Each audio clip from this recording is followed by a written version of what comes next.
बातमी कोल्हापुरातून। कोल्हापुरात जावयासाठी 1.5 किलो चांदीची कोल्हापुरी चप्पल बनवण्यात आली।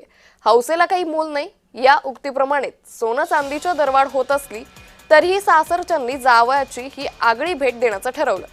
अधिक महिन्यात जावयाला चांदीचे दागिने देण्याची परंपरा असते। चांदीच्या या चप्पलची किंमत 4 लाख रुपये असून याची मजुरी 22,000 रुपये इतकी आहे।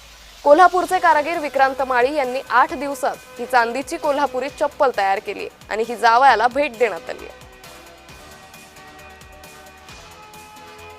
कोल्हापूर चप्पलाची ख्याती जगभरात आहे।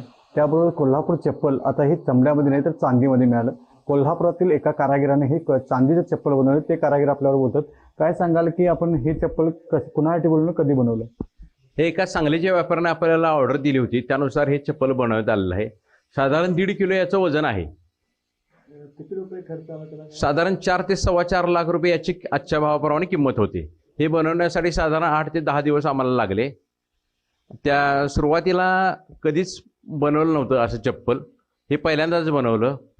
त्यासाठी सुरुवातीला कोल्हापुरी चप्पल विकत घेतलं, त्याचे फार्माज वगैरे कसे आहेत ते बघितलं, ते कशा पद्धतीने बनवतात याचा अभ्यास केला आणि त्यानंतर त्याचे जसे चमड्याचे पाड आहेत तसे आम्ही चांदीचे पाड त्याचे बनवले आणि हुबेहूब त्याप्रमाणेच फार्मा काढून आम्ही चांदीचे चप्पल हे तयार केलेलं आहे। अशाच प्रकारचे नवीन प्रकार करणारे हे कोल्हापूरवासी कलाकार माळी यांचा कोल्हापूर चप्पल पायतान आता युरोपमध्ये पोहोचले। अमरसिंह पाटील, जय महाराष्ट्र, कोल्हापूर।